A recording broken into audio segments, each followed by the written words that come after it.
It's Torah in an hour. Whirlwind tour. All right, good evening. A great pleasure to be here. Thank you to the host for having the presentation. It's a beautiful home. Nice to meet you all. My first time here in Manhattan as well. So I'm going to start with just a little story, quick little story now to say what we're going to do, how we're going to do it. So there's a cute little story about a rabbi from the previous century. And he wanted to travel, he lived in Texas, he wanted to travel from Dallas to Houston. So he goes to the train station, he says, I want a ticket on the train to Houston. The person behind the window says, sorry, Rabbi, no more seats on the train. He says, what am I going to do? I want to get to Houston. He says, not a problem, you can always go stagecoach. Stagecoach, where do I find a stagecoach? Well, you go down the street, you make a right, you'll see a little window for the stagecoach, and you'll buy a ticket to Houston. So Rabbi goes, okay. So he goes down the street, makes a right, gets to the stagecoach window, and he says, I want a ticket on the stagecoach to Houston. Person behind the window says, sorry, Rabbi, no more seats on the stagecoach. He says, what am I going to do? I want to go to Houston. There's not a problem. You can always ride shotgun. Shotgun. Well, the passengers, they'll go sit inside the stagecoach. You go sit in front with the driver. We'll give you a rifle. And if you see any dangerous Indians or bandits along the way, you tell the driver to stop the stagecoach and you shoot. So Rabbi goes, okay. So the passengers go inside the stagecoach. He goes up, sits next to the driver. They give him a rifle, and off they go towards Houston. Well, time passes, sure enough. The rabbi calls out, driver, I see someone. So the driver goes, Rabbi, how big is he? He goes, he's about this big. He says, too far, Rabbi, you'll never hit him. Rabbi goes, okay. So more time passes, Rabbi calls out again. Driver, I see someone. Driver goes, Rabbi, how big is he now? He's about this big. He says, too far, Rabbi, you'll still never hit him. Rabbi goes, okay. Anyway, more time passes. Sure enough, the rabbi calls out a third time. Driver, I see someone. Driver goes, Rabbi, how big is he now? He says, he's about this big. He says, okay, Rabbi, shoot. He goes, how can I shoot him? I know him since he's this small. Anyway, I always like to say, in life, we meet lots of people when we are in our travels, in our professions, in our journeys. But people we've known since we were very small, they're very small. Those are companions we have for life. And the way our tradition is designed, it's really meant to be with us from the time we're very small, all the way until the time when we grow quite large and older. But the fact of the matter is it can be very challenging to feel like our Torah is a companion. Because there's a lot of material there.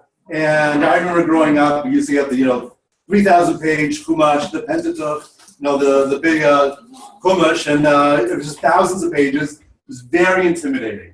So when I was about 19 years old, I went to Israel to study. And I still felt very much lost in the whole thing, just very easy to get lost. So I decided to read the Torah very quickly. And I would go through it once every 2 months. So 6 times a year, I just quickly read. And eventually I started to put together a system to make it very easy to hold on to remember and see the big picture. Because I happen to be a big picture guy. I like to see how things fit together. So without further ado, this is going to be our goal tonight. Our goal tonight is we're going to go through the entire Torah, from beginning to end, and within the next hour. But I need to go to sleep for. In 1 hour. And we're going to go step by step. We're going to get the big picture. We're going to do it in a way, it's going to be very interactive. We're going to do it in a way, we're going to step by step organize it. But by the end of this hour, just started. That's a Russian style. So I apologize. My whole Russian community. But by the end of an hour, we're going to be able to go through the entire Torah. And then we're going to be able to review it by memory in no more than 3 minutes. So it'll take us 3 minutes to review the entire Torah by memory. Now, the reason we're going to do is we're going to be able to, first of all, see the entire map of the Torah. We're going to know what's inside all 54 portions of the Torah by memory. If I ask you, where do you have the sin of the golden calf? You'll say, oh, that's Exodus in the 9th parsha. And if I say, where do we have the story of the spies going to Israel? You'll say, oh, that's the book of Numbers, the 4th parsha. You're going to have the table of contents laid out very clear in your mind's eye. So by the end of tonight, once you walk away, you're going to know what comes week after week in the Torah readings, and it's all going to make sense to you. But more importantly than just knowing the table of contents, you're going to see the big picture. You're going to see that there's actually organization to the Torah. It's not just, a mix of different things, but it makes sense. So if I ask you, for example, where would you find issues related to what's going on in the Middle East?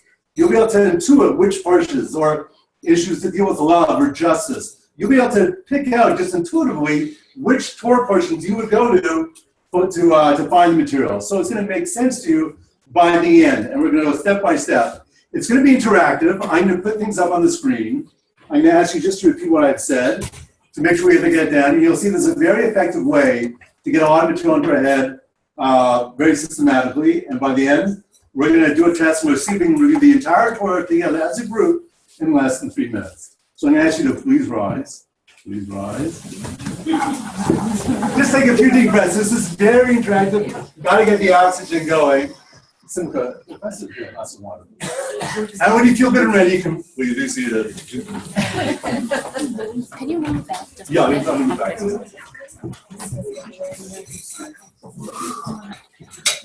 Okay. So today we're going to learn and introduce you to what I call the Torah map. The way it works is like this. The Torah is divided into 5 books of the Torah, the 5 books of Moses, divided into 54 parshas. The parsha is a portion of the week we read each week.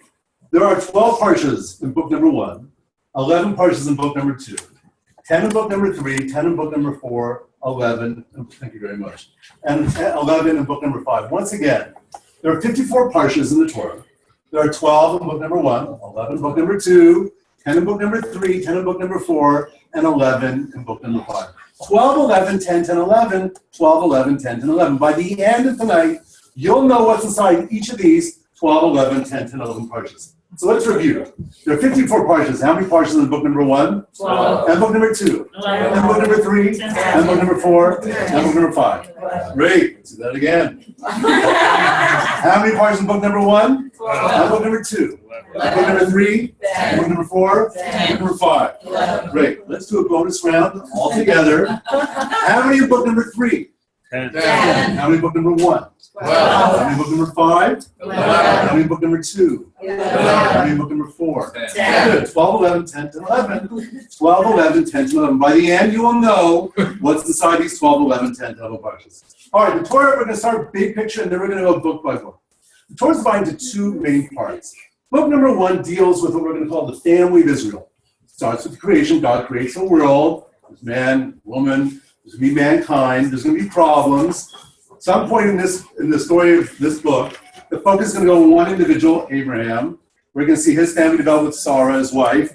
By the end of this book, though, the first book, we have a family called Israel. 70 individuals living in the land of Egypt. So book 1 is the family of Israel. 2, 3, 4, and 5 deal with them, the nation of Israel. Meaning this family of 70 rose into a great nation in the land of Egypt. And the rest of the Torah is how this nation travels from Egypt through the desert towards the borders of the land of Canaan, the land of Israel. So book 1 is the family of Israel. 2, 3, 4, 5 is the nation of Israel. Book 1 is the family. And books 2, 3, 4, 5 is the nation. Good. Then we're going to subdivide the last 4 books.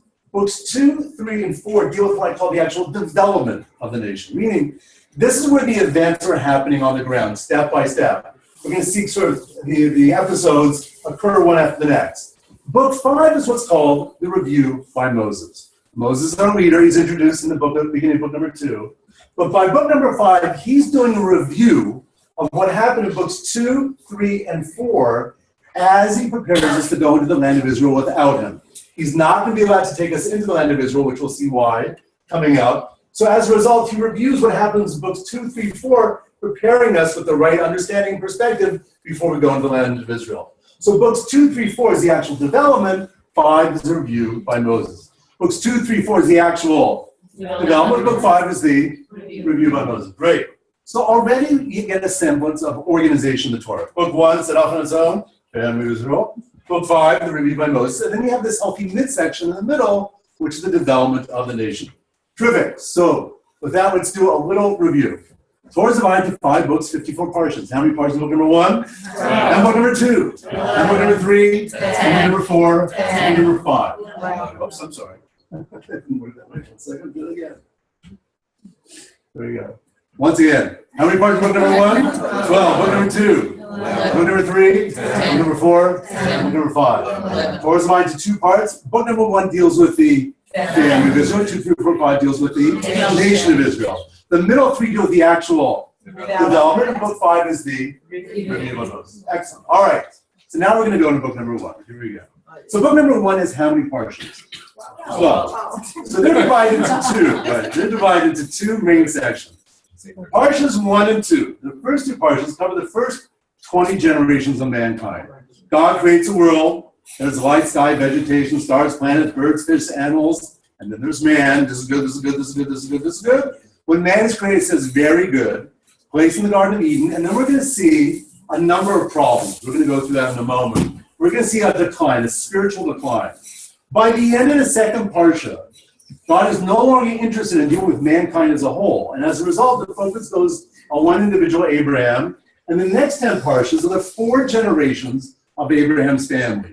We're going to see a family develop, and this is like the first kind of the dynasty of the Jewish people is built through 4 generations in these next 10 parshas. So the first 2 parshas are 20 generations, the next 10 parshas are 4 generations. How many generations in the first 2 parshas? 1. And the next 10? 4. Good. So what happens? So there are 4 major events of decline in the first 2 parshas. So God creates the world, as we said. Everything's good. Man is created. He's placed in the Garden of Eden. He's told he can eat from every tree in the garden except for 1 tree. Which tree can he not eat from? The tree of knowledge of good and evil. The day he eats from that tree, he will die, God tells him. Which doesn't mean he's literally going to die that instant, but he's going to become a mortal being. Our belief is that man could have been immortal. We could have lived forever, but if we eat from the tree of knowledge, we will die. Well, what happens? God says it's not good for man to be alone. He has him name the animals. As Adam names the animals, he discovers that he doesn't have his own mate. So he ends up wanting a helpmate, a woman. Woman is fashioned from him. The serpent comes along, convinces the woman to eat from the tree of knowledge. She feeds Adam, and they are cursed. The snake is cursed. It used to be an animal that walked on upright. It used to speak. Now it slithers on the ground. Eats dust. Woman was cursed. The earth was cursed. And they are eventually banished from the Garden of Eden. They're not allowed to eat from the fruit, tree of life, and they're banished from the Garden of Eden for good, lest they come back. So man is going to go eventually back to the earth. So that's the story of Adam and Eve starting in the Garden of Eden. Then they have 2 sons, Cain and Abel. One is a farmer, one is a shepherd. Do you know which one Cain was? The farmer or the shepherd? So I'll tell you, I used to always forget. Cain was the farmer. The reason I remember, the way I remember is that Abel in Hebrew is Hevel. Hevel means pointless. And Abel said it's pointless to work with the earth because it's been cursed because of my father, Adam. And therefore I become a shepherd. So Abel became the shepherd, Cain becomes a farmer. They both bring offerings to God from their respective workplace. Cain from the grains and Abel from the animals. God prefers Abel's. Cain gets jealous, knocks off his brother, kills his brother, and there's a curse. He's cursed. You know what the curse for Cain was? He's going to be a wanderer. He's going to always have to wander the earth. He's never going to find any one place to settle. So we have Adam and Eve, and then Cain and Abel in parsha number 1. By the end of the first parsha already, mankind has become so corrupt morally. There's intermingling of the species. There's disrespect for personal properties. So God, as a result, says he's so upset at the way things are turning out, he's going to wipe out everything that walks the face of the earth by means of a flood, except for one man. That man is Noah. And beginning in parsha number 2 is the story of the flood. When the waters come down, Noah and his family and all the different animals will get into the ark, and they will sail off to see the second civilization of man. How long was the flood for? Right, actually, it's very good. It was 40 days and 40 nights that it rained, but the ark was actually on the waters for an entire year. Finally, the waters subside. Noah comes out with all his family and all the animals. They start to see the second civilization, but then they feel somewhat jittery. Mankind travels to a valley altogether. The Torah says they only spoke one language. So there's tremendous potential for world unity to come together around a common purpose. And they decided to build this massive tower. A tower will reach the heavens. They'll make a name for themselves. They'll never get scattered on the face of the earth. God sees what they're doing. And he says, one language, such unity, but they're using it to fight a war against me. He stops the building and he scatters them. And measure for measure, he confuses all their languages. And we have the emergence of 70 different nations that result. This is the Tower of Babel. The Tower of Babel. In Hebrew, the Tower of Babel, Midbubal means confused. The world became a confusing place as a result. And at this point forward, mankind lost the potential to come together as one around the common person. So we have Adam and Cain in 1, flood and tower in 2. Adam and Cain in 1, flood and tower in 2. What do we have in Parsha number 1? Adam and Cain. Parsha 2 we have flood and the tower. Good. Where do we have murder for the first time in the Torah? Okay, good. Where do we have building so far in the Torah? Tower. Good. What else was built in the Torah? The ark. The ark, right? 2 major things were built here, the ark and the tower. How about animals? Where do we have animals so far in the Torah? Right, in creation. Good, we have in creation. Also, In the ark. in the ark, right? The animals are going to be very prominent in the Torah. So Adam and Cain in 1, flood and tower in 2. By the end of Parsha 2, God is no longer interested in mankind's law, and we're ending the emergence of Abraham. So this is what happens. 3, 4, 5. Parsha 3, 4, 5 is the life of Abraham and his wife Sarah. Abraham is introduced in the Torah at the age of 75. He had already discovered from a very young age, he intuited intellectually that there must be an overall unity, and there must be a God that kind of, that's behind, an infinite being that's behind our finite reality. He ends up being the discoverer of monotheism, but none of that's told in the Torah. He's introduced at the age of 75, and the first major test he has is to leave everything behind. His entire country, his society, his father's house, leave it and travel to some land which God will show him. He's going to go through 10 major tests through these 3 parshas, 10 major tests. What was the greatest test for Abraham? Right, the binding of his son Isaac. Abraham and Sarah waited to a really old age. He was 100. She was 90 when she gave birth to Isaac. So this is the son they've been waiting for their entire life. And then here at the end of parsha number 4, God says, I want you to give up your son on an altar. And that's the story of the binding of Isaac. So we have 3, 4, 5 is really the life of Abraham and his wife Sarah. Then they have a son Isaac. Parsha 6 is the story of Isaac who marries Rebekah. Isaac gets very little time in the Torah. At this point, the focus really goes to their 2 sons. They have twins, Jacob and Esau. They're very different, right from the womb. Jacob comes out smooth skin. Esau is hairy, hunter, charismatic type of guy. They fight from the beginning. At one point, Jacob purchases the birthright of Esau from his older brother. Later on in this partially the episode where Isaac, who's an elderly man, is blind, he's going to confer the blessings, the spiritual blessings of the Jewish people on Esau. Our understanding is Esau was a very evil person. He didn't have the character to really carry the Jewish people and our future forward. So Rebekah has Jacob disguised as his brother. He wears this hairy mantle because Esau was very hairy. And he ends up getting the blessings, tricking his father, getting the blessings.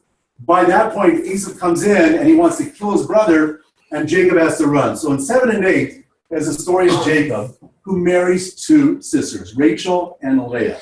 Now, he had originally worked 7 years to marry Rachel. But his father-in-law, a man named Lavan, in Hebrew, Lavan means white. He was a person who could whitewash. He could make things always look like he's really clean. So after working 7 years to marry Rachel, he ends up switching the older sister for Rachel, tricks her, and that's because she was veiled. And when Jacob discovers he had actually married Leah, he has to work another 7 years. He marries her a week later, but he has to work another 7 years to pay off marrying Rachel. That's why, by the way, at a Jewish wedding, we have the putting the veil down. Because the custom is you always want to make sure that you're marrying the right woman. Right? That's one understanding. But when I do a wedding, I always explain that it's not, that's one reason. Another reason is because when you get married, as much as physical beauty is a facet to the relationship, a man is acknowledging it's not the physical beauty, but it's an internal beauty that he's really marrying, and that's what he's really attracted to. So he puts the veil down on her. So 7 and 8 is the life of Jacob, who marries Rachel and Leah. They end up having altogether, with 2 additional women, 12 sons, right? Joseph and his brothers, and they're going to become the future tribes of Israel. What happens then in Parshas 9, 10, 11, 12 is the story of Joseph and his brothers, the sons of Rachel and Leah through Jacob. Now, Joseph is the favored son. Why is Joseph loved more by Jacob than any of the other brothers? But he's the son of Rachel. He was the firstborn son of Rachel. That's really the woman that he wanted to marry. So in the birth order, Joseph is number 11 in the birth order. But in terms of being Rachel's son, he was the firstborn. So Jacob has a fondness for Joseph. He gives him this beautiful coat. The brothers see this, they're jealous. Then Joseph has visions of grandeur. He's going to rule over his entire family. The brothers are threatened. So they decide at one point, let's kill him. Then they decided, hey, let's just throw him into a pit and let him die in the pit. And then he said, why should we let him die? Let's sell him We'll make some money. He ends up being sold as a slave. And this is where we have the sale of Joseph. In 9, Joseph is sold down. He ends up in the land of Egypt. In 10, the brothers go down to Egypt because there's a famine that strikes the land. And meanwhile, Joseph has risen to power because he's able to interpret dreams. Pharaoh was troubled by dreams that pretended the fact that there'd be a famine in the land after 7 good years. Joseph rises to power and becomes the economic minister of Egypt. The brothers come down. Eventually, last week's Torah reading, Joseph finally revealed himself to his brothers, and Jacob and the whole family, 70 individuals, come down to Egypt. And parsha number 12, it's the last years of Jacob's life. Jacob dies, and eventually Joseph dies in this parsha. And by the way, this is where we are in the Torah reading, right over here. So 9, 10, 11, 12 is Joseph and his brothers. And by the way, of 12 parshas, this is 1/3 of this book, 1/3 of the book of Genesis, which means this tension between Joseph and his brothers is a tension that we believe gets repeated throughout Jewish history. A lot of the tension amongst Jews, the roots go down to what happened to Joseph and his brothers. So let's review. Here we go. 3, 4, 5 is the life of Abraham for short. 6, Isaac. 7, 8, Jacob. And 9, 10, 11, 12 is Joseph and his brothers. So let's review together. 3, 4, 5 is the life of 6 is Isaac. 7, 8 is Jacob. And 9, 10, 11, 12 is Joseph and his brothers. Great. So this is the book of Genesis. This is the book of Genesis. I'm sorry, the water. It's okay. The book of Genesis, and the reason it's called Genesis in English because this is where we understand the spiritual genetics of the Jewish people. It was all fashioned here. We all have character traits that are founded on this story over here. So that is the book of Genesis. So let's do a little review, and I want to show you something fascinating in terms of timeline. Here we go. 12 parshas. The first 2 parshas, how many generations? 20. And the next 10 generations, parshas? 4. We have 4 major events of decline. We have Adam and then comes Cain. And then in parsha 2, we have the flood and the tower. 3, 4, 5 is the life of. 6 is Isaac. 7, 8 is. 9, 10, 11, 12. Joseph is brothers. Good. Now I want to show you something really interesting in terms of timeline. The first 2 parshas, you know how much time passes in these first 2 parshas? 20 generations, right? A grand total of 2,023 years. So we're whizzing through time, and we're looking at just the major events that changed the course of history. Then from 3 through 12, we slow down considerably. You know how many years pass? Just a grand total of 286. 286. You know how I remember 286? Because when I learned this, I remember a very fast computer was a 286. Do you remember that? They used to have 286 and 386 before Windows. Right? Anyway, just to complete the picture. The next number of parshas, from the end of the first parsha in the second book, Exodus, all the way to the end of the Torah, a grand total of 41 parshas. You know how many years pass? A grand total of just 40 years. Just 40 years. Because Moses is going to be 80 years old by the end of this parsha. He's going to die at the age of 120. So now we're going to go very, very in depth, step by step, and we're going to see how the Jewish people develop just over 40 years. I just want to make it a little more compelling. Over here in the 6th parsha, we actually skipped 38 years. So of the 40 years, we skipped 38 of them in this parsha right here. So we're really only getting a good look at 2 years of the Jewish people's history. And this is the critical development. So is that interesting? Mm-hmm. So, yes. Yeah. All right. So with that, we're going to do a little review, and now we're ready for book number 2. How many parshas are in book number 1? 12. And book number 2? 11. And book number 3? 10. Book number 4? 10. Book number 5? 11. Great. What's mine to 2 parts? Book 1 deals with the family. 2, 3, 4, 5 deals with the nation. The middle of 3 is the actual development. Book 5 is the review. Excellent. Then we go to book number 1. How many generations in the first 2 parshas? And the next 10 parshas? 4. Parsha 1, Adam and then comes parsha 2, flood and the tower. 3, 4, 5, the life of Abraham. 6 is 7, 8 is 9, 10, 11, 12. Excellent. Good. That's Genesis. All right. Now we go to book number 2. Book number 2, Exodus, has 11 parshas. Now, what we're going to do is we're going to organize the first big picture, and then we'll go step by step. The first 4 parshas is the story of the Jews in the land of Egypt. We can see what happened, and this is obviously the Passover story when you prepare for Passover. These are the parshas you want to read. By the end of Parsha 4, we're out of Egypt.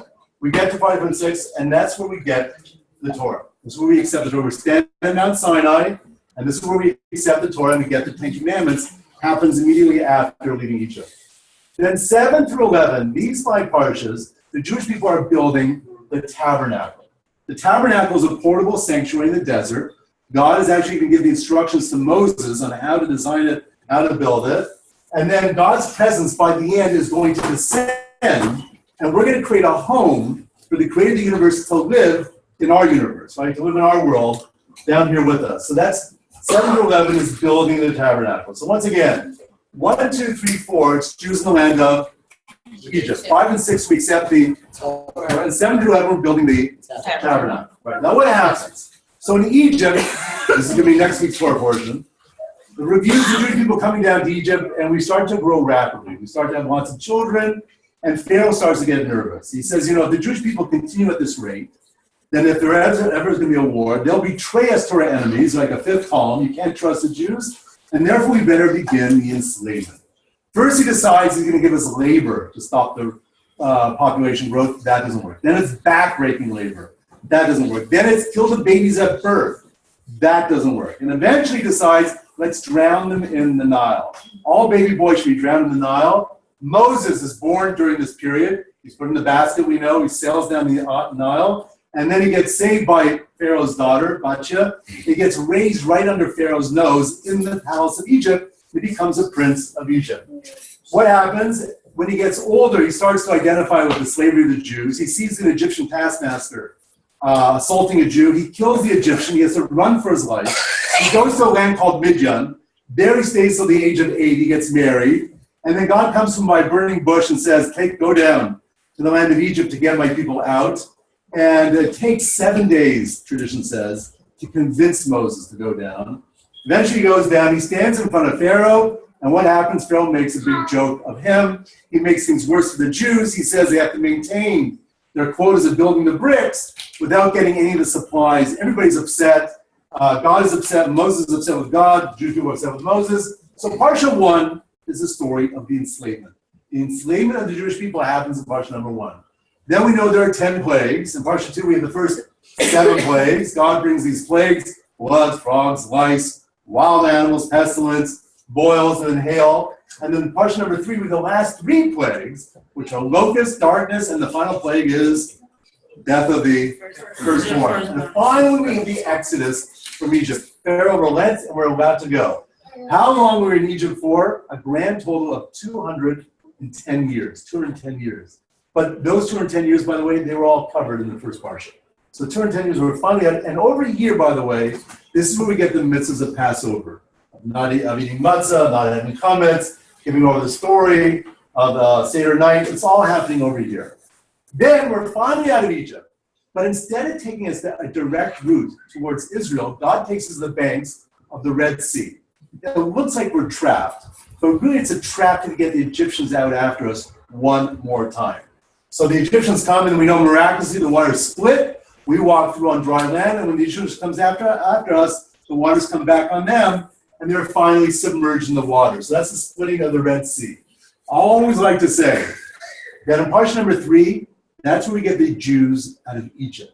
But in Parsha number 4, that's where we get the Egyptian out of the Jew. Because when we see Egyptians go down, like the military might, then we're more psychologically free. And by the way, Passover is a 7-day holiday in Israel.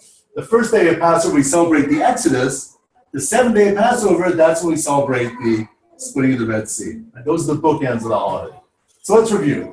1 is the enslavement, 2 the first 7 plagues, 3 the next 3 plagues, and the Exodus, and Parsha number 4, the Red Sea splits. Let's review.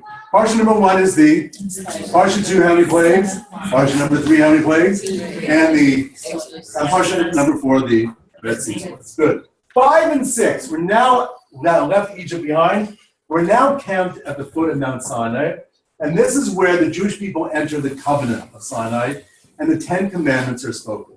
Now, it's important to realize that the plan at Sinai was never that God was going to speak to the Jewish people en masse, directly. The plan was, God says, it says in the Torah, that God says to Moses, I'm going to speak to you in a cloud. The Jewish people will hear me speak to you in a cloud, and then they will know that you truly are a prophet. Because the big issue is, how do we know Moses is really talking in the name of God? Especially if he's going to give over laws that people are going to have to keep, people are going to have doubts. How do we know that Moses is really not making this up? So the only way that God can deal with this is actually let the Jewish people experience Moses getting prophecy. I'm going to speak to you in a cloud, they will hear me speak to you, and then there'll never be a doubt about the veracity of the Torah. Well, what happens? Moses goes down, tells the people that's the plan. And the people say, well, if we could hear, God speak versus you tell us, we'd rather hear God give it over to us directly. So Moses goes back up Mount Sinai, tells God that Jewish people want God to speak to them directly. God says, okay, prepare for 3 days. And then we have the moment of national revelation where the entire Jewish people, en masse, got lifted to a level of prophecy where God gave over the 10 Commandments. And that happens in Parsha number 5. But he didn't give over all 10 Commandments to the Jewish people. Because tradition says every time a commandment, God spoke. It was such a spiritual experience that our souls left our bodies and we expired. We just couldn't take it. And then God had to revive us. The second commandment, our souls left our body. So by the end of the second commandment, we told Moses, listen, we trust you, you're a prophet, you go up, you get the rest. We can't take it. It's too intense for us. So Moses goes up Mount Sinai to get the rest of the Torah. You can actually see an allusion to this in the verses. Because in the first 2 commandments, they're in the first person. I'm the Lord your God who took you out of Egypt. Don't have false gods before me. The third commandment of the 10 Commandments is don't say God's name in vain. Because that's already Moses giving it over. That's in the third person. So Moses goes up for 40 days and he's on Mount Sinai. Then we get to this section here with the building of the tabernacle. This portable sanctuary in the desert. Now, this is the way they're organized. Parshas 7 and 8 go together. Parshas 10 and 11 go together. And Parsha number 9 stands out on its own. So what happens? When Moses is on Mount Sinai alone, God gives over to Moses the instructions on how to build this tabernacle. In 7, he gives over the structure and the vessels. There'll be beams and sockets and tent coverings, a partition, the Holy of Holies, how the actual structure of the tabernacle looks, and then the vessels that are within. There'll be an ark, which will house the 10 Commandments. There'll be a menorah, the candelabra, which is lit every day. There'll be a table with showbread, special breads on them. There'll be an incense altar. There'll be a sacrificial altar. All the design is given over here by God to Moses in number 7. So that's structure and vessels. 8, God gives over the instructions for the priestly garments. A Kohen is the priest. He has to wear special garments when he does the service in the temple. A regular Kohen will wear 4 linen garments, white linen garments. The high priest, the Kohen Gadol, will wear 8 garments altogether. That's all that's right over here. Anybody here a Kohen? Megan? So anyway, so that's I always think 7 is the inanimate side of the tabernacle, 8 is the human side. So 7 is structure and vessels, 8 is priestly garments. 7 is structure and 8 is?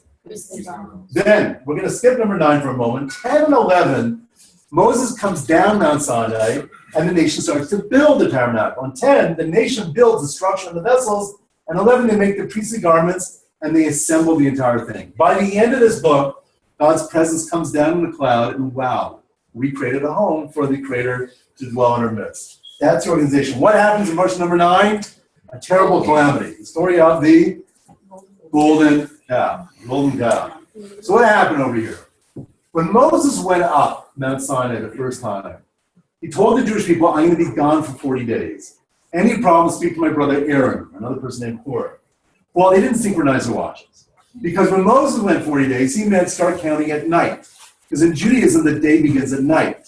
But they counted the first day that he went up as day number 1. So when night fell, to them that was already the second day. So 40 days pass, Moses has not appeared. He's the man that's been responsible and leading them throughout the entire experience. They panic. And in their panic and feeling vulnerable, they end up conceiving this calf, this golden calf.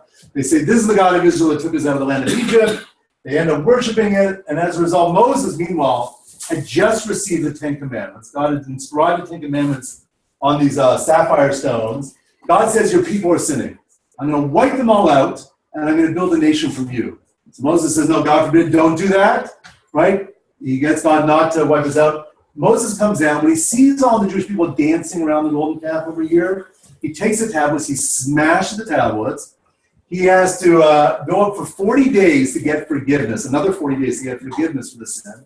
And then he goes up for a third time for 40 days with a new set of tablets. He comes down 40 days later, so 80 days after the golden calf, he comes out with a new set of tablets and he gets atonement for that sin. What holiday do we mark on the day that we got atonement for the sin of the golden calf? Yom Kippur. Yom Kippur is the anniversary. On our calendar, it's the day we got atonement from the golden calf. And atonement means you get literally spiritually cleansed for the things you've done wrong over the course of the year, the proper mindset. So that's the story of the golden calf. So let's just do a quick little review here. 7 instruction vessels, 8 is priestly Garments. Then 10, the nation builds the instruction vessels. 11, they make the priestly garments and assemble it. And portion number 9, the story of the golden calf. All right, so that is the book of Exodus in a nutshell. All right, so let's just do a quick review, and then I want to show you something fascinating about the tabernacle, which helps explain the kotel. Here we go. 1, 2, 3, 4, Jews in the land of Egypt. 5 and 6, we get the Torah. And 7 through 11, we're building the right. Parsha number 1 is the enslavement. Parsha 2, how many plagues? 7. Parsha number 3, how many plagues? 8. And Parsha number 4, the story of the 5 and 6, we get the Torah. 7 through 11, we're building the tabernacle. 7 and 8 go together, 10 and 11 go together, and Parsha number 9 on its own. 7 structure and 8. 10 nation builds the structure. That's 11 make the. And number 9, the story of the. Okay, now I want to show you something really fascinating before we go to book number 3. So we have the tabernacle. A lot of people don't realize this because when you go through the Torah very slowly, you don't always see the big picture. We have so far 5 parshas in book in Exodus to deal with the construction, how to build this tabernacle. Then in book number 3, these 8 parshas deal with the function. What do you actually do with it? What do you bring to it? How does it work? So we're going to learn about that in the next one. Then in book number 4, the first 3 parshas, we're going to learn about the encampment. The Jewish people are going to encamp around the tabernacle. There's 12 tribes, 3 on either side. The tabernacle is in the center. And then we're going to travel through the desert with the tabernacle in our midst. So look at this. We have 5 parshas for the building, 8 parshas for how to use it, 3 parshas how to live around it. 5 plus 8 plus 3 is how much? 16, right? 11, 10, 10 is 31. So 31 parshas that deal with the development of the Jewish people focus on the tabernacle, how to build the tabernacle, how to use it, and how to live around it. And then I just want to make it a little more interesting. These 2 parshas here, we're going to get to in a moment, 9 and 10 in the 3rd book, chronologically, historically, they happened over here. The Torah actually doesn't put an emphasis on chronological order. If things conceptually fit together better, the Torah will be organized more around concepts. So these 2 parshas happened over here. For whatever reason, we'll see, they're put at the end of the book of Leviticus, the 3rd book.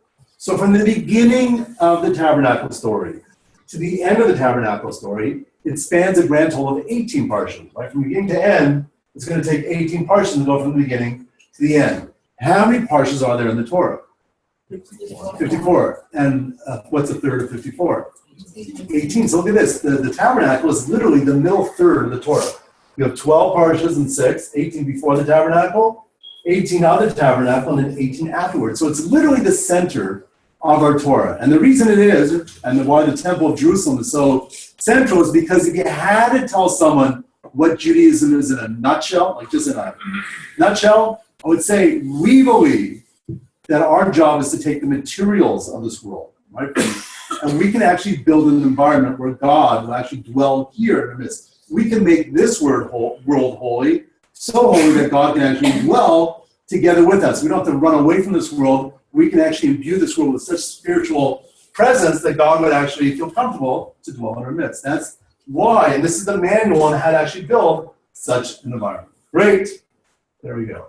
So now let's do a quick review, then we're going to book number 3. Here we go. 54 parts. How many parts is book number 1? And book number 2. Book number 3. Book number 4. Book number 5. Corresponds to 2 parts. Book 1 deals with the, and week 2, 3, 4, 5 deals with the middle 3 deal with the actual development, and book 5 is the review. Then we go to book 1.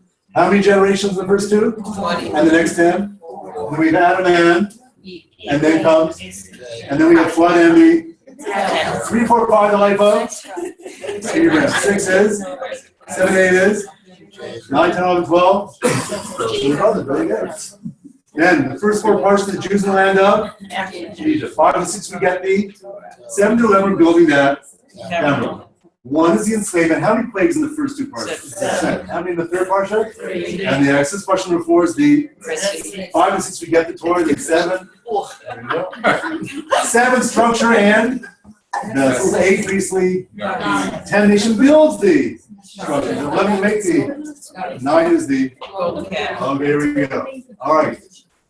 So now we have a tabernacle. What are you supposed to do with it? So book number 3. The first 2 parshas are the offerings.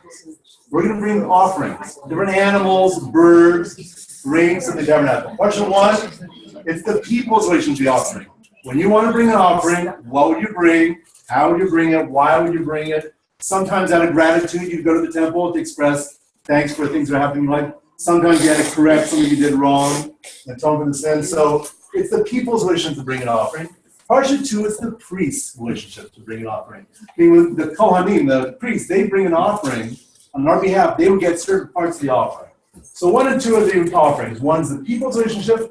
2 is the priest's relationship. Parsha number 3, Aaron becomes the high priest. Aaron is Moses' brother. He's older than Moses by 3 years. And he becomes the first Kohen Gadol, the first high priest of the Jewish people.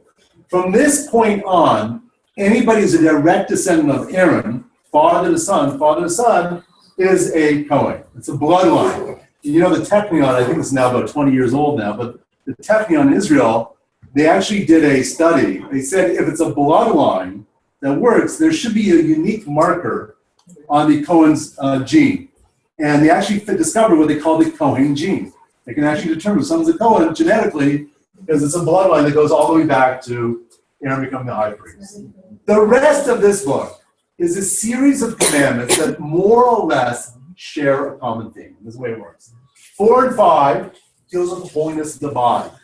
Meaning, if you speak negatively about another person, you speak Lashon Hara, you speak negatively, then there's a disease that would come on your body that you'd have to be expelled from the community until you were healed.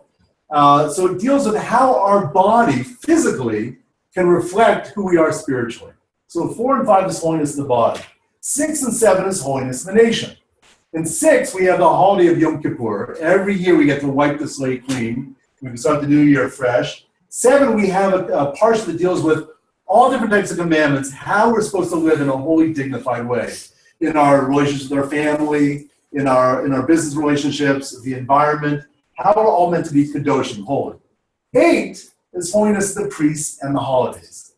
Just like the holidays are days within the year that have more sanctity, and that's why we have restrictions, why you can't do certain things on holidays. You want to get the spiritual light of the day. So too the priests, the Kohanim, they have more sanctity, and therefore there's certain places they can't go. For example, where's one place that a Kohen is not allowed to go? Cemetery. I always like to point out, by the way, that you see the difference between Judaism and Christianity. Because where do you find a lot of churches? Like next to cemeteries, right? The priest officiates at it.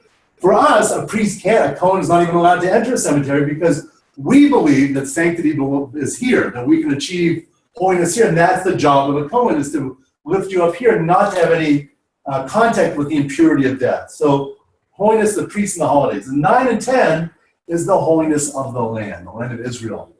Just like we work 6 days and then rest on the Sabbath, Israel is the commandment Torah that you work the land 6 years, but the 7th year is the sabbatical year, that the entire nation has to let the land rest, and we take a sabbatical literally to become spiritually rich. So you see this book really is sort of like lays out who we are.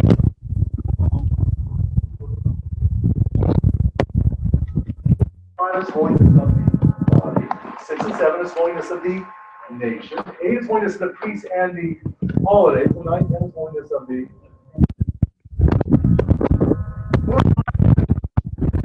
6 and 7 holiness of the nation. 8 holiness of the priests and the holidays. 9, 10 holiness of the land. All right, that is Leviticus in a nutshell. The reason why it's called Leviticus is that Aaron and his family, they were from the tribe of the Levites. So they're the ones responsible to work within the tabernacle. That is Leviticus in a nutshell.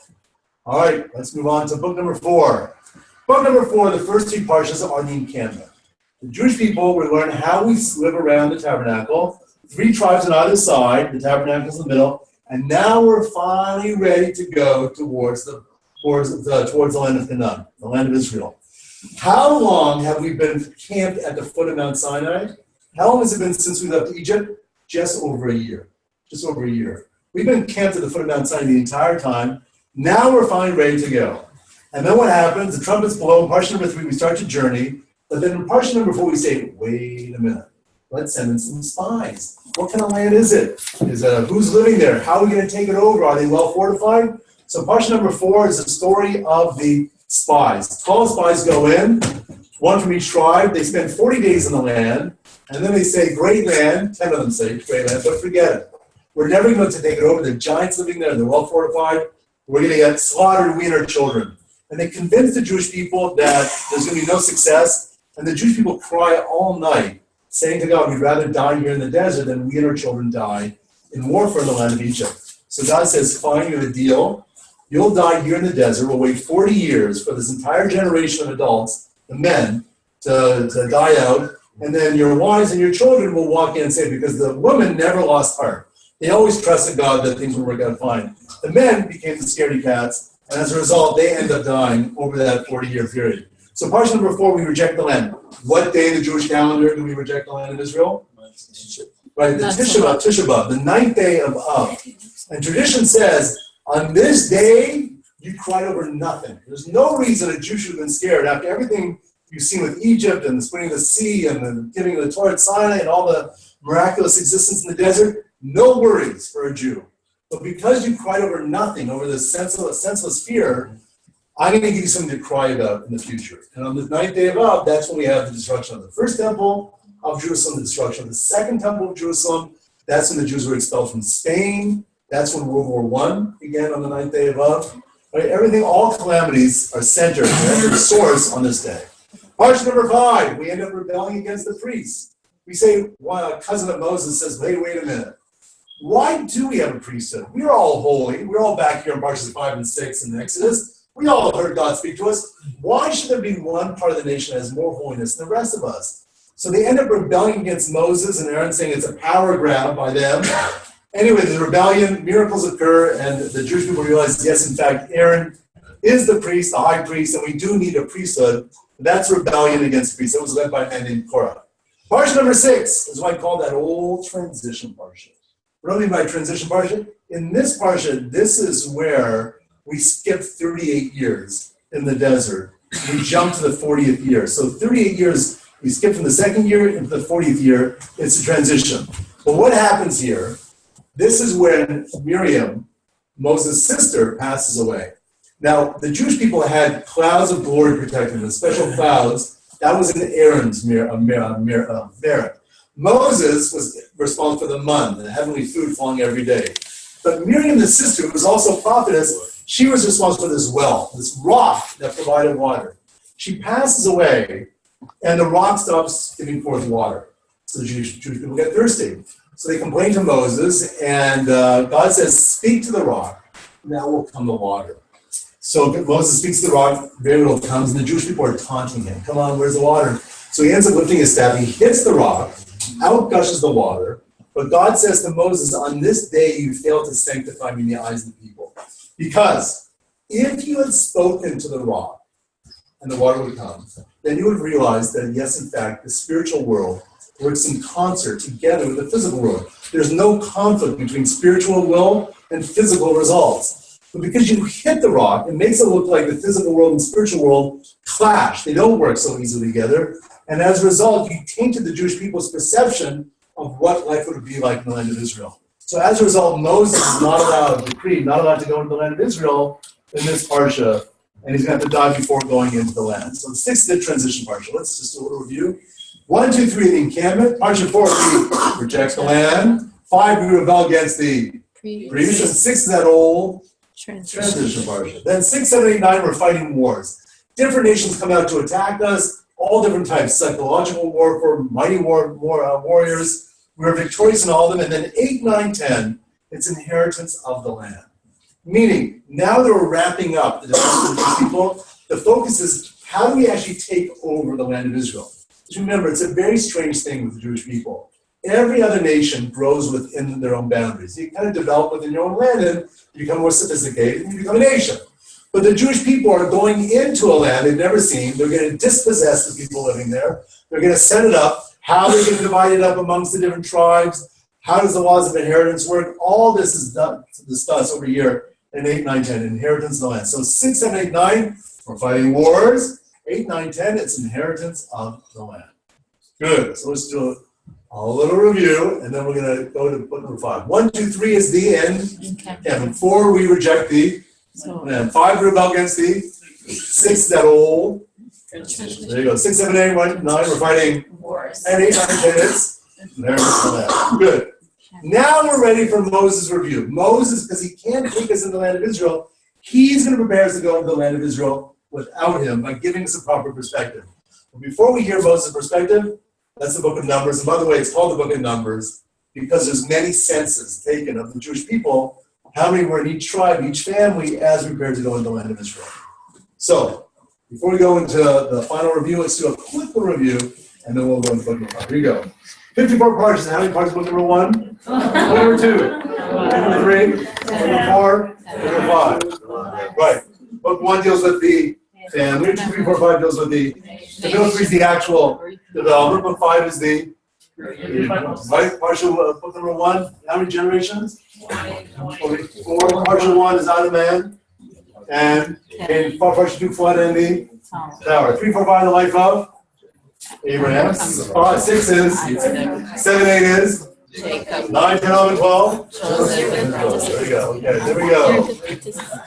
How many first 4 parts Jews in the land of? Egypt. 5 and 6 we get the Tower. and 7 and 11 build the tabernacle. Right? Partial 1 is the enslavement. Partial 2, how many plagues? Partial 3, how many plagues? And partial number 4, the Red Sea. Red Sea. We got the Torah, and then we have 7 and 8, 10, 11, 9. Structure, and that's 8 is the Priestly garment. right. 10 nation builds the structure. 11 to make the priestly garments, and 9 is the golden calf. There we go. Offerings. 1 is the people's initiative. 2 is the priest. 3, Aaron becomes the high priest. 4 and 5, holiness of the body. 6 and 7, holiness of the nation. 8, holiness of the priests and the holidays. And 9, 10, holiness of the land. Good. And finally, encampment. 4, reject the land. 5, rebel against the Priest. 6 is the old. Transition. 6, 7, 8, we're fighting. And 8, 9, 10 is inheritance on the. Okay. Here we go. Do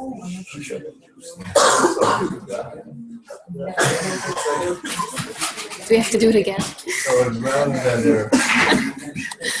It's right way. Here we go.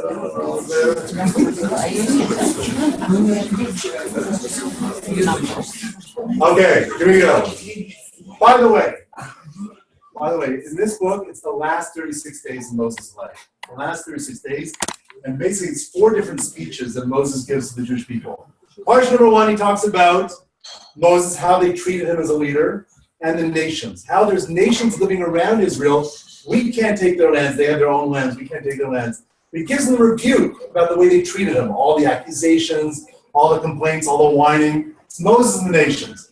Parsha 2, it's God, Torah, and the mitzvahs. Meaning, even though God comes up all over the place, here we talk about the nature of God. Shema Yisrael, Shema Yisrael, Shema Echad, that God is one. There's nothing else besides God. He's infinite. Then we have the review of the Torah, by the giving of the 10 Commandments. Moses reviews that what happened at Sinai and why it was such an incredible experience that we experienced God speaking to us. And then finally the mitzvahs, the commandments. Why we keep the commandments, how the nations of the world look up to us when we keep the commandments. So 1 is Moses and the nations. 2, it's GTM. God, Torah, and the mitzvahs. Then 3, 4, 5, and 6, the focus is on the land. Moses tells them in part number 3 about the concept of the land. Israel's not like any other. It's not like Egypt from which we came. Egypt, they have the Nile. Every year the banks overflow. The Egyptians feel secure. Israel's not so. Where do we get our water from? right? The rain, right? And therefore, it's always going to nurture our relationship to God.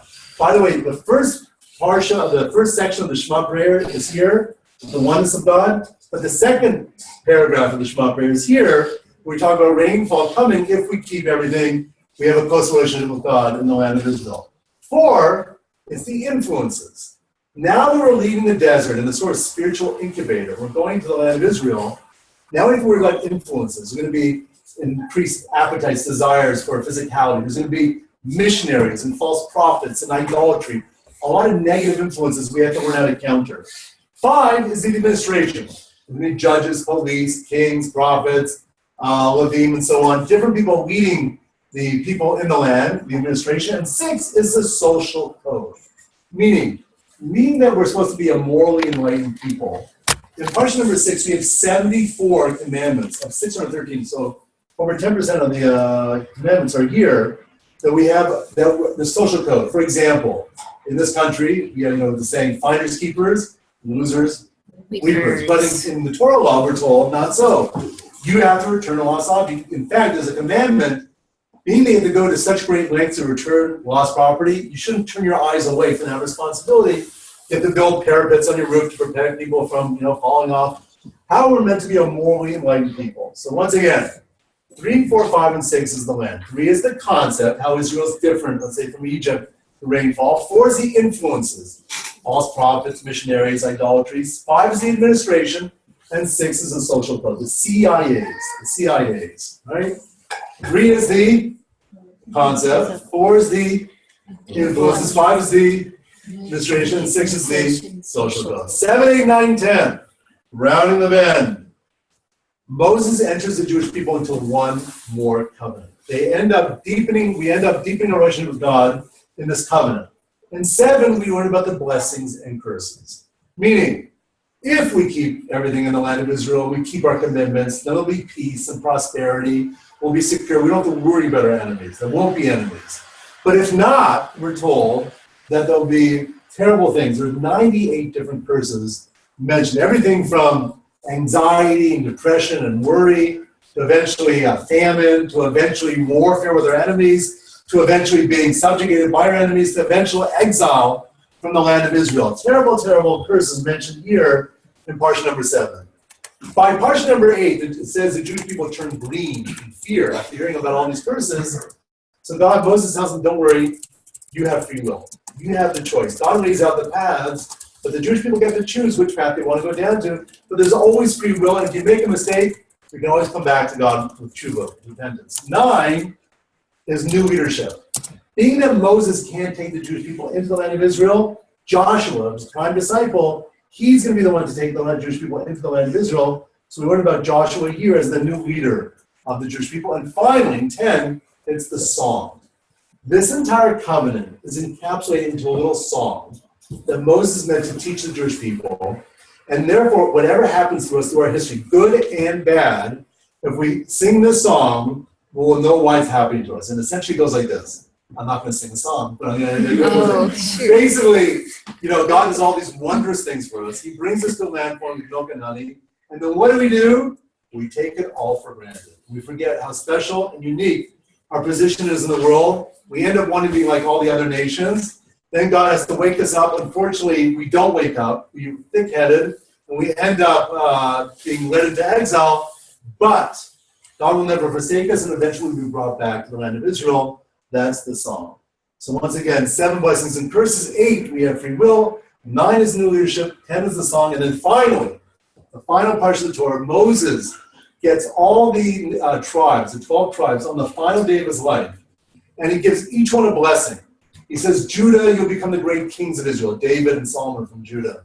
Levite to become great teachers. Issachar, great scholars. Zebulun, great merchants, great businessmen. Every tribe gets its sense of where its strength and contribution will be for the Jewish people. He gives each one a blessing. And then he's taken up a mountain, Mount Nebo. He's given a view of all of Israel. Tradition says he not only saw the entire land, but he saw the entire history of the Jewish people all the way to the future, to the very end of days. And then he dies, he's buried, the nation mourns for him. So in parsha number 11, Moses blessed the nation and dies. And the Torah concludes that never a prophet arose amongst the Jewish people, who did all these great signs and wonders in the land of Egypt in front of the eyes of all Israel. And the Torah concludes, and picking up in the book of Joshua, we'll learn about how the Jewish people actually enter the land. But at this point, the Torah has reached its conclusion. So let's do a little review. There we go. There we go. 1, he talks about himself, Moses, and the nations. 2, it's GTM, God, Torah, and the mitzvahs. 3, 4, 5, and 6 is the land, the CIAs. 3 is the concept. 4 is the influences. 5 is the administration. 6 is the social code. 7, 8, 9, 10, we get the covenant. 7, blessings and curses. 8, you have free will. 9 is new leadership. 10 is the, and 11, Moses blessed the nation and died. Great. Now, what I'm going to do is, we're going to do a little review, but before we do, I want to give you your diplomas here.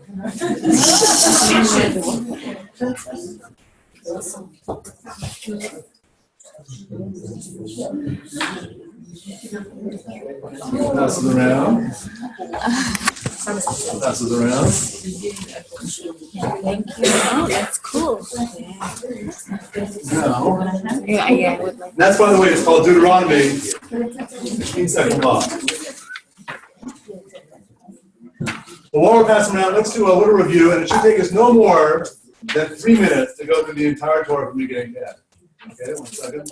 Let's take out my watch there, my clock here. Here we go.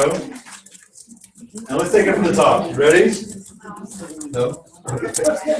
Here we go. 1, 2, 3. Torah divided into 5 books, 64 parts. How many parts? Book number 1? 12. Number 2? 3, 4, 5. Torah divided into 2 parts. Book number 1 deals with the family. 2, 3, 4, 5 deals with the middle 3 deals with the actual development. And book 5 is the review. Book number 1. How many generations? 20. Next 10. Partial 1, Adam and okay, good. Partial 2, flood ending. 3, 4, 5, the life of Abraham. 6, 7, 8, 9, 10, 11, 12. 2012. Good. 2023. The first 4 portions in Exodus deal with the Egypt. 5 and 6 we get the 7 to 11 building the tabernacle. Back in Egypt, the first portion is the enslavement. Portion 2, the first 7, portion 3, the next, and the Exodus portion number 4, the Red Sea splits. 5 and 6 we get the Torah. 7 to 11 tabernacle. 7 and 8 put together. 10, 11. Number 9 on its own. 7 structure and 8 priestly. 10 the nation builds the structure and the 11 they make the priestly garments, and 9 is the good portion of book number 3, Leviticus. The first 2 parts are the offerings. 1 is the people's relationship, 2 is the priest's relationship. Good. And 3 is Aaron becomes the slave. 4 and 5, holiness of the body. 6 and 7, holiness of the nation. 8, holiness of the priest and the good. 9 and 10, holiness of the man. Book number 4, Numbers. First 3 parts are the encampment. The part 4, we reject the land. 5, we rebel against the and 6, that transition part. 6, 7, 8, 9, we're fighting. 10, 8, 9, 10, it's inheritance of the land. And then, Deuteronomy. Moses and the nations. He gives them a rebuke about how they treated him. Then 2, it's GTM. God. Good. 3, 4, 5, and 6 is the land, the CIAs. 3 is the concept. 4 is the, 5 is the, and 6 is that social code. 7, 8, 9, 10 is the covenant. 7 blessings and 8 is, 9 is new leadership. 10 is the, and 11 was blessed the nation and the. Great. I'm going to ask you a few questions, just a few couple questions. Let's say you meet someone and you say, "Oh, my name is Abraham." Abraham, you're in the Torah. What parshas deal with Abraham? Which parshas deal with Abraham? 3, 4, 5. 3, 4, 5. Very good. How about you meet someone and you find out he's a Kohen. He's a priest. You say, "You know, you're a Jewish priest. You guys are all over the Torah. Where do we have parshas that dealt with priests?" Very good. The third book, the third part, Aaron becomes a high priest. Where else do we have history with priests? Third book. But the third, right? The 3:3, right? Aaron becomes a high priest. In fact, the quality of Aaron being a person who loved people, he loved peace, That's part of the qualities of a Kohen. Good, where else we have topics related to the priests? The garments. Right, the garments, right? They wore special garments, right? That was in 8 and 11, book of Exodus. How about this? You're up late at night one night talking, and you're talking about the issues of good and evil. Good and evil, with everything going on in the world. Where would you find major events of evil in the Torah? Right, by the curses, right? The blessings and the curses, right? How the impact. Terrible things. What else? Major events of evil. Golden calf. What portion was the golden calf? 9. There you go. Book number 2, Exodus 9. Other major events of evil for the Jewish people. The plague. Okay, the plagues. We see the impact of plagues. That was on the Egyptians. Good. We see the spies. Good. Which book was the spies? Fourth, right? Fourth portion. Excellent. Great. Because we have this. Rebellion against the priests, right? That was a major. 4 or 5. What's that? Rejection of the land. Rejection of the land. Exactly right. That Tishba was the rejection of the entire land. Good. We've now gone through the entire Torah from beginning to end. First of all, give yourselves a big hand.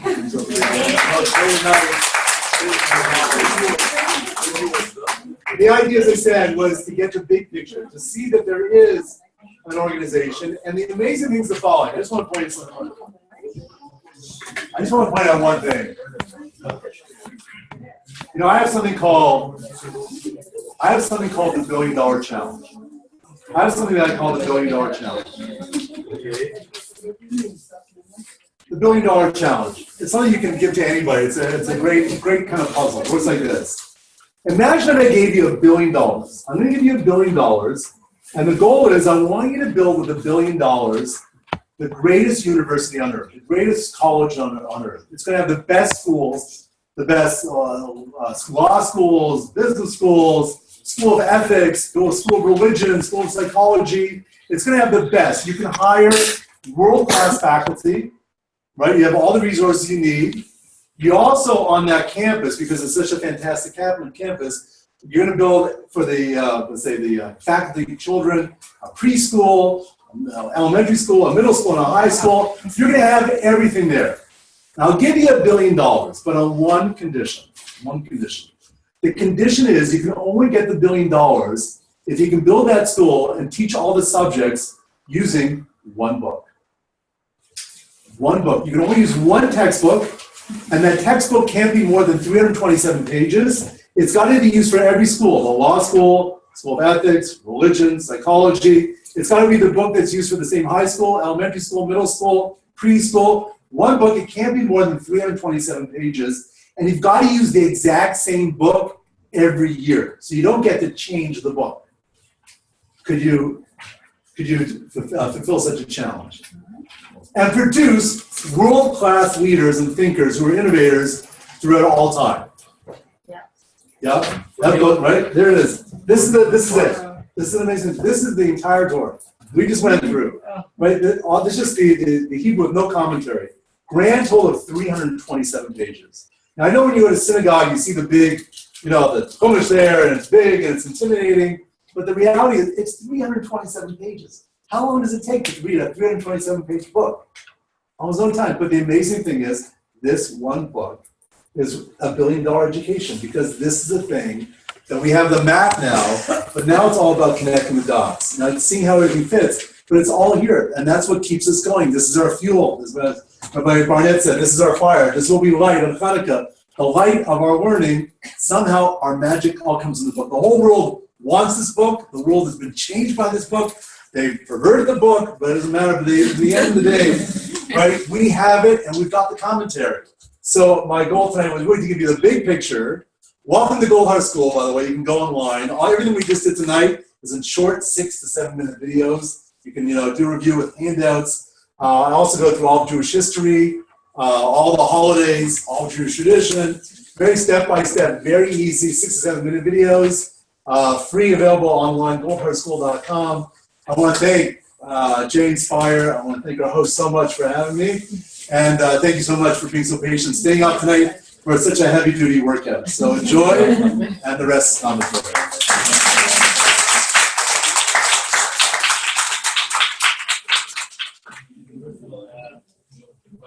Yeah, questions? Anybody have any questions? First of all, I thank Rabbi Goldhar Goldhar. Great job. And any questions? Some the rabbi? Any questions on anything? Chapter